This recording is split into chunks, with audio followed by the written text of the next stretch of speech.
AIMIM के अध्यक्ष असदुद्दीन ओवैसी ने कांग्रेस और बीजेपी दोनों पर हमला बोला है। सरकार पर हमला बोलते हुए ओवैसी ने कहा कि एक ओर जम्मू कश्मीर में सेना के जवान शहीद हो रहे हैं, वहीं सरकार पाकिस्तान के साथ क्रिकेट खेल रही है। भारत और पाकिस्तान के बीच क्रिकेट मैच को लेकर भी हमला बोला है ओवैसी ने और कहा कि जवानों की शहादत पर मौन क्यों है प्रधानमंत्री। ओवैसी ने क्या कुछ और बातें कही हैं, आपको पूरी बातचीत सुनाते हैं। इस वक्त हम हैदराबाद में हैं और हैदराबाद में हमारे साथ बातचीत करने के लिए असदुद्दीन ओवैसी साहब मौजूद हैं। और ओवैसी साहब, कांग्रेस पार्टी ने पूरी ताकत झोंक दी है, सीडब्ल्यूसी की मीटिंग यहाँ बुलाई जा रही है, कल 6 गारंटी दी जाएगी जनता के बीच में। क्या लगता है कि कांग्रेस पार्टी अपने जो खोई हुई जमीन है उसको वापस ले सकती है क्या?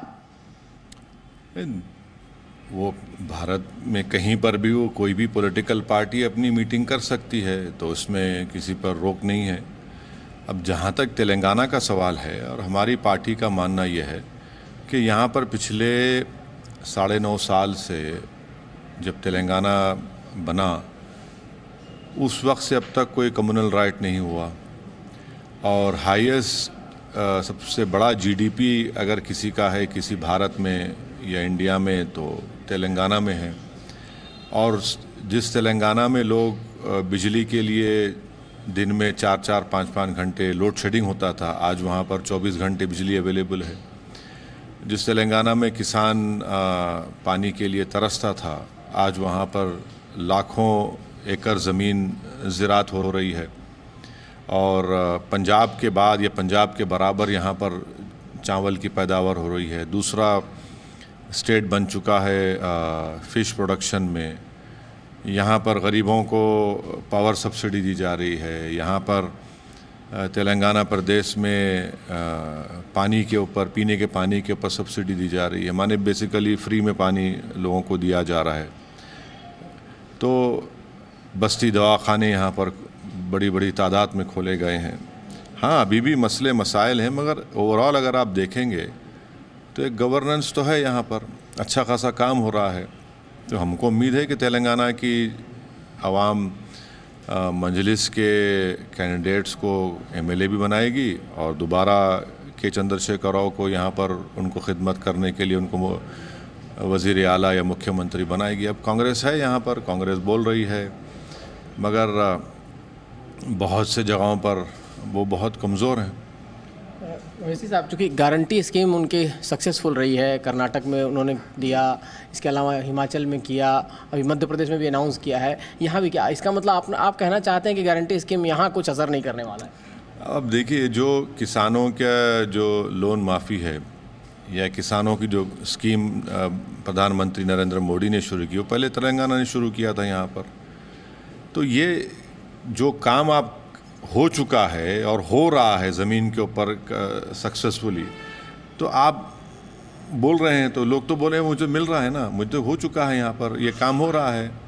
तो अब ये मैं रोक तो नहीं सकता किसी को, बोले वो, मगर जब लोगों को मिल रहा है, लोग देख रहे हैं और स्टेट प्रोग्रेस कर रहा है, और जितने हैदराबाद के अतराफ़ में चाहे माइक्रोसॉफ्ट हो, अमेज़ॉन हो, फेसबुक हो, उनका अमेरिका से बाहर सबसे बड़ा करके ऑफिस है तो यहाँ पर हैदराबाद में है।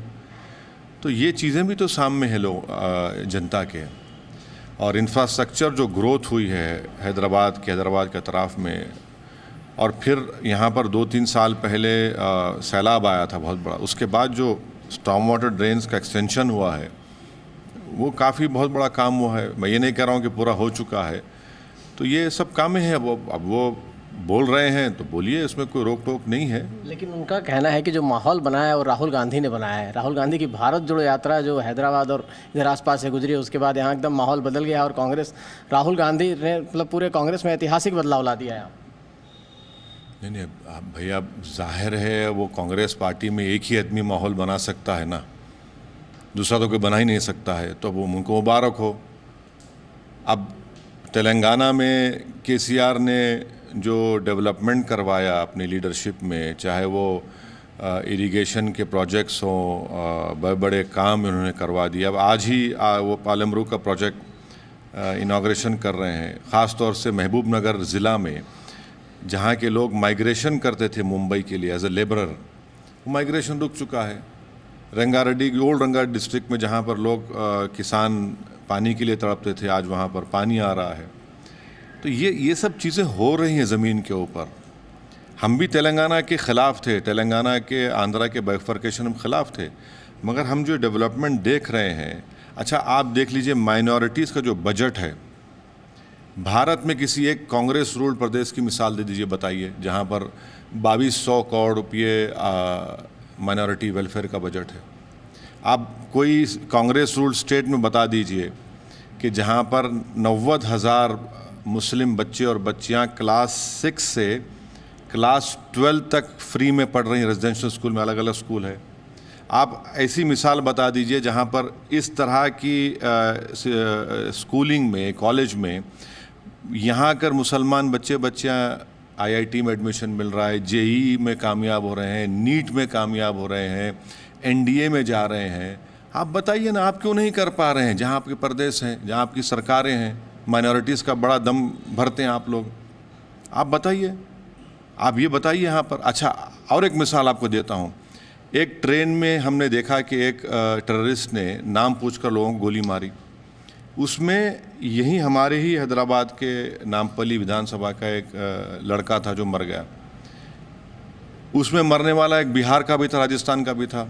आप ही की सरकार है ना, क्या किया आपने बताइए? वहाँ पर एक काम नहीं किया। यहाँ पर सरकार ने उनको एक्स ग्रेशिया भी दिया, कितने 10 नहीं एक्सग्रेशिया कितना 5 लाख 10 लाख दिए, 2 बेडरूम का गवर्नमेंट का घर दिया, और उसको उस विडो को पेंशन दी। आप करके दिखाइए ना भाई, आपकी मोहब्बत इतनी है मुसलमानों की, ये तो हो चुका है। कई मिसालें दे सकता हूँ मैं आपको, आप तो कर ही नहीं पा रहे हैं। आप तो सिर्फ वोट लेने की बात करते हैं और हम पे इल्ज़ाम लगाते कि हम वो भड़काऊ भाषण देते रहे। भाई ये काम हम करवा रहे हैं। 80-90 हज़ार अगर मुस्लिम बच्चे बच्चियाँ फ्री में पढ़ रही हैं, तो आप बताइए जहाँ पर आपकी सरकार है, राजस्थान में, मध्य प्रदेश में, छत्तीसगढ़ में, आपने किया क्या? बताइए, बताइए हमको। आप नहीं कर सकते। उसके बरक्स जब कांग्रेस की यहाँ पर सरकार थी, यहाँ पर कम्युनल राइट्स होते थे। 2004 से 2012 तक हम तो UPA का साथ थे, डॉक्टर मनमोहन सिंह को सपोर्ट करे। हम क्यों छोड़े 2012 में? इसलिए कि किरण कुमार रेड्डी उस वक्त मुख्यमंत्री थे। हैदराबाद में रोज़ रात में जहाँ पर मैरिज हॉल्स होते थे, वहाँ से लोग निकलते थे, चाकू मारते थे उन लोगों को। कम्युनल राइट होता था। अब वो नहीं हो रहा है ना। ठीक है, आज भी बहुत ज़रूरत है लॉ एंड ऑर्डर को और इम्प्रूव करने की, मगर एक कम्युनल राइट का सिचुएशन नहीं है। यहाँ पर एक पीसफुल स्टेट में हो, यहाँ पर एक अमन है। तो आप ये कहना चाहते हैं कि अगर कांग्रेस आएगी तो फिर से उस तरह के राइट्स के सिचुएशन आएंगे? हम आप देखिए, हम आपको माजी में जो उनकी सरकार थी, ये सब चीज़ें तो हुई हैं ना, इसको कौन को रोक सकता है? यहाँ पर आपको बता रहा हूँ कि पिछले 9.5 साल का रिकॉर्ड है, और हम TRS में हमारा कोई मंत्री नहीं है, कोई मंत्री नहीं है हमारा। मगर जो सच्चाई है उसको तो आपको बयान करना पड़ेगा, उसको मानना पड़ेगा, आपको ये देखना पड़ेगा।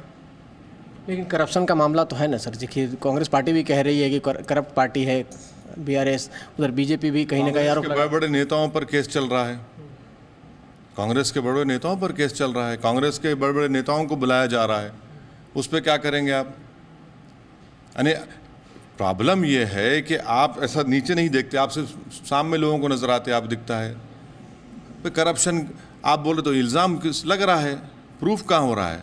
वैसे साहब, कल खास दिन है हैदराबाद के लिए, आप भी रैली निकालने वाले हैं, कांग्रेस की भी रैली है, अमित शाह भी आ रहे हैं। क्या माना जाए हैदराबाद में सबका फोकस है इस बार हैदराबाद में? क्या लग रहा है कि खिचड़ी भी हो सकता है क्या? कुछ सरकार क्लियर कट ना हो, ऐसी स्थिति भी बन सकती है? हमको तो ऐसा कोई नज़र नहीं आ रहा है। TRS के बाज़ जो कैंडिडेट्स हैं थोड़े बहुत, उनके ख़िलाफ़ एंड इनकम्बेंसी है।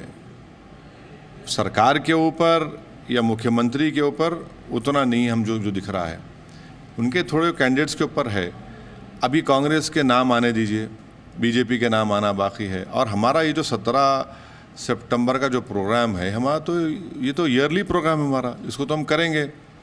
इसलिए नहीं हो रहा है कि किसी पार्टी का प्रोग्राम है, तो हम तो अपना प्रोग्राम करेंगे और 5-10 साल भी करेंगे और करते रहेंगे। तो इससे और अच्छा है भाई, जमहूरियत है, लोकशाही है, लोकतंत्र है, आप अपना अपना प्रोग्राम करें, अपना प्रोग्राम करेंगे, क्या है उसमें गलत क्या है। वैसे साहब, चूंकि देश भर में चर्चा है कि जो विशेष सत्र होने वाला है संसद का, उसमें क्या होगा, जो आप भी जाएंगे उस सत्र में हिस्सा लेंगे, क्या कयास लगा रहे हैं कि क्या हो सकता है? नहीं, हम कयास क्यों लगाए? जब एजेंडा आ चुका है तो एजेंडा वो बिल्स हैं और डिस्कशन है 75 साल की पार्लियामेंट के ऊपर।